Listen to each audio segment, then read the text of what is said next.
Hi guys, how are you? Good. I'm How are good. How you? are you? I'm doing well. So obviously, Kindred has been a long time coming. It's been in the works for decades. People have wanted to see an adaptation, and it feels a little like it was waiting for you, Mallory, to lead it because you were so incredible as Dana and leading us through this Aw. story. And so I wanted to know for you as an actress, what kind of drew you into the project and made you want to be a part of Kindred? Oh my God, I was dying to be a part of the project, to be honest with you. I was just coming out of school, so, I still felt like I was a student. I wanted to, we were just learning how to audition at that time, and getting to know that it was Brandon Jacob Jenkins who was doing the project. I was just like, this is a huge thing. I was such a fan of him before he even knew who I was. And I was so excited by the piece. I was a fan of Octavia Butler too, and I knew that it was going to be something really special, especially because he was leading it and he was a part of it. So, God, I was so lucky to have even been presented with the audition itself, you know? Yeah. But yeah, because I saw everyone was talking about his theater, and then I saw you went to Juilliard, so I was like, yeah, that makes sense that you Oh, you would be like, I have to be a part of no, his really. work. But for you both of your characters are like in that first episode. It's so important that we understand kind of the relationship, and what I really like about Kevin Micah is as soon as he sees Dana vanish.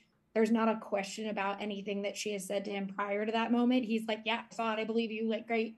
We have to figure out what's going on. And so in building that relationship between Ken and Dana, how did you guys kind of work together to make them so real in just the few moments we got with them prior to kind of, everything Yeah, I mean, we going got. haywire in their lives?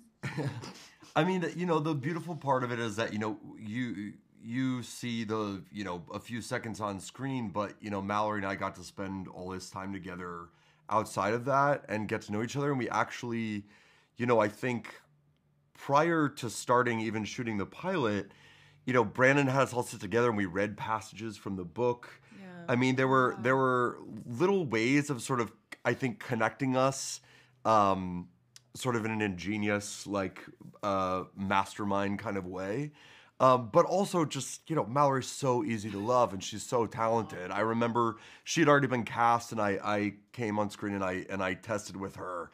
And I remember thinking, I don't know if I'm going to get this job or not, but I would love to get it because I want to act with her. And I, you know, I also have an incredible respect for Brandon and his taste level. And so I think I knew when I read it, oh, he's going to find someone good and someone new that we've never seen before.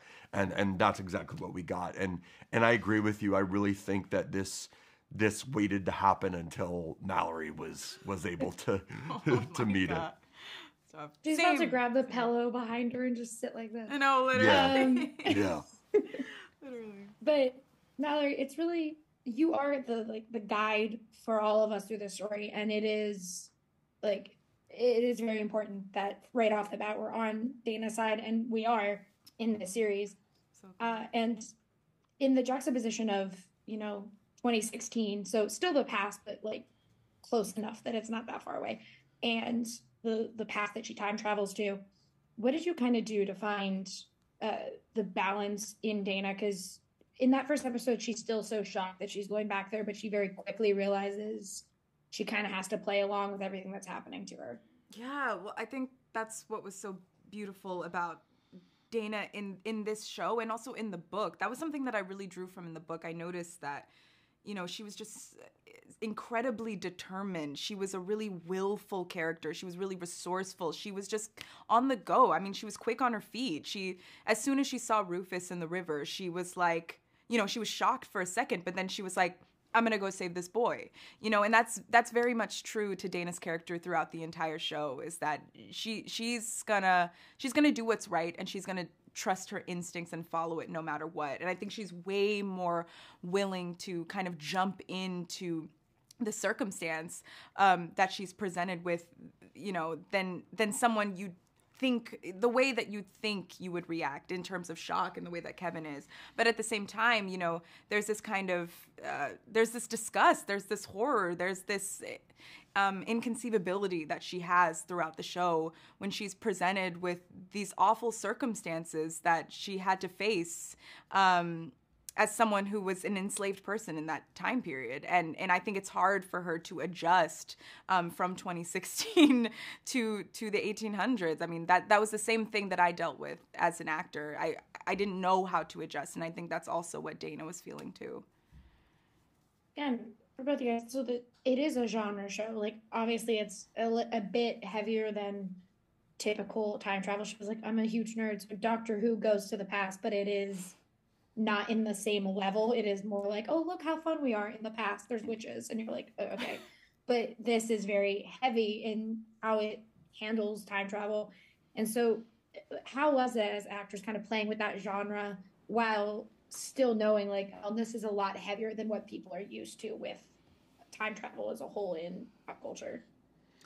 Yeah, I think that, you know, often in time travel stories, right, we see one of two versions. We see it played to, you know, fish out of water comedic effect, or we see it played as, you know, these very capable sort of action heroes who know exactly what to do and are aware of, you know, the rules of time travel and the science.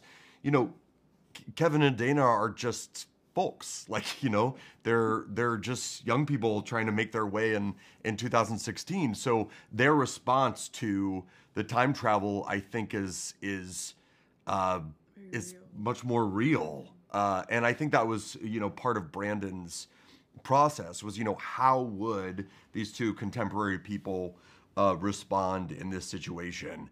And I think it's a mark, you know, their varying responses are, of course, probably a result of their different experiences, right? I mean, I think it's the nature of Kevin's privilege and white privilege in general that in going back in time, he has a much slower response to what to do and to taking action, right? He's like, let's sit back and see what's going on. And I think, you know, Dana especially, and, you know, and certainly black people in America are just much more capable of taking action because, you know, they're much more used to having to, you know, to take action to survive.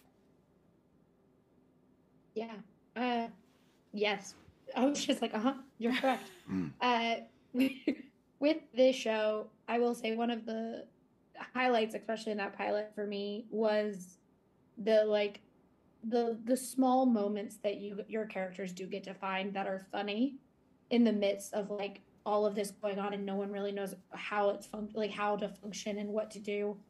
And I really liked both the cute moment with Dynasty where Kevin doesn't know Dynasty and Dana makes fun of him for it, and also that first interaction where Kevin is like, hey, if she ends up murdered, it's my fault. So with the script and you guys kind of building that relationship, did you find those kind of moments just on your own, or was it something that was built in from the jump?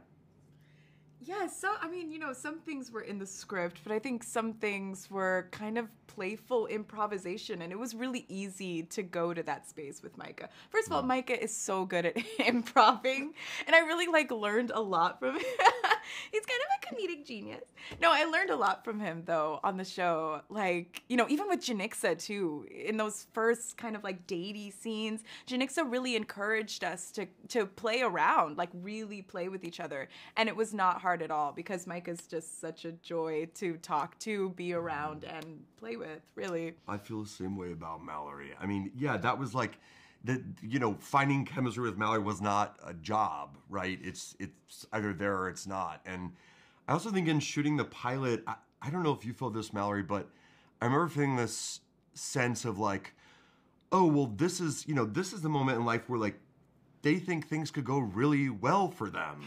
She's just started a new, life in Los Angeles.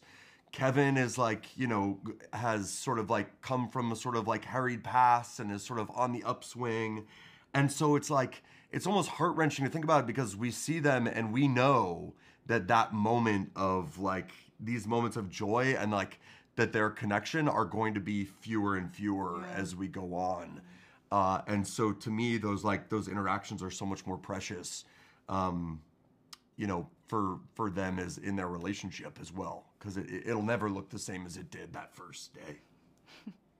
Yeah. Thank you guys so much for talking with me today. I can't wait for Yeah. audiences to get to see Kindred, and you guys are incredible in it. Oh, thank you Oh, so thanks so much. much. Such a pleasure. Thank you. Thank you.